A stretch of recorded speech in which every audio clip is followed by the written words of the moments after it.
Sa number 3, 5 ka mga mini hospitals paghimo sa mga merkado bilang mga tourism food hub, kag ang online transaction sa mga government offices kag ang paghimo sa Old Airport bilang diversion road ang pinalamang sa mga plano nga ginpatpat ni Mayor Aldi Benitez sa iya first 100 days nga report. Yaring report.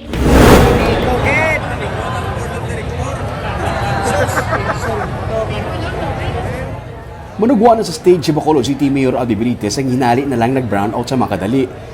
Naglahog na lang ang alkalde nga base ang iyang team nga nag-edit sa video support ang may kahimuan sa brownout kay wala pa makatapos. Ready na ko ito magsulod. Pero sa totoo lang, siguro galagas pang editing team namon sa pag-edit sa among speech mga gabi kay kagina lang namon gitsuguran. Siguro sila nagungod sila. Humalin sa gitsuguran ang paghawan sa mga spaghetti wars, naglabot na sa masobra 30 katoneladas ng mga spaghetti wars ang nakuha sa mga telco companies kag Sineco. Ginatus ka mga reklamo ang nabaton sa administrasyon sa gitsuguran nila ang isugid kay Mayor nga mga problema sa tubig, sa kuryente kag basura. Iya maging patpat ang plano nga duga nga mga dalan sa Bacolod, pati na ang paggamit sang porsyon sang runway sa daan nga airport para himuon nga diversion road para mapahagan-hagan ang traffic sa Singkang Airport.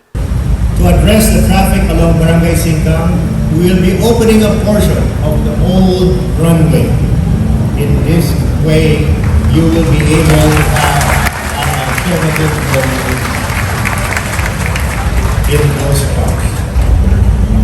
Dugang pa niya, hindi malipod nga puro papel ang yara sa lamesa sa mga empleyado sa syudad, gani iyagin siguran ng e-governance o kung ang online transaction, kagang una nga department nga gibutangan sang online nga system among Office of the Building Official. One, hindi mo na kinahanglan magpabulig miskin kay sino. Makadiretso ka na online, no?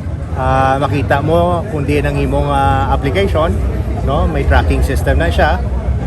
Number 3, hindi ka na pabalik-balik sa NGC para mag-process sa imong papeles. Gintalakay naman ang itsuguran na nila nga pagkilala sa mga matutuod nga tenants sa mga merkado kagang pagpirma sa mga kontrata para may paghawiran man sila. Pati na ang kontrobersya nga pagpasira sa mga stall sa Manukan Country ang iyaman ginmuno. Plano niya nga himuon nga food tourism hub ang mga merkado sa Bacolod kag himuon nga terminal sa mga depasayro nga mga salakyan ang second floor sa mga merkado. May ara na kita initial design that will make our markets not just the center of commerce but also a food tourism hub. As you can see sa aton mga video screens, isa sa matahong na design ang aton ng anhon para sa aton mga merkado. Dagtuod, isa sa mga dakong mga problema nga ang terminal sa mga jeepneys naton ara lang sa dalan nga garuto kag-cause ang traffic ibutang ta ang terminal sa second floor sa atong nga matahong nga merkado.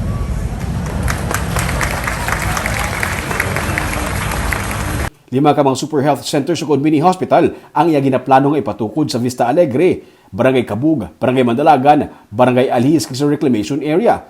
May 17 naman ka mga persona nga may kaugalingon na nga mga back-chip cards ang hindi na magproblema sa pagpa-ospital. Ginanangus niya man nga sa madason nga tuig, masugura na ang pensyon sang 12,000 ka mga senior citizens sa Bacolod City. Suno sa alkalde, panugod pa lamang inikag madamo pa sang ulubrahon. Ang change nga ginapromisa niya, hindi lang magahalin sa iya kundi sa kada Bacolod nun.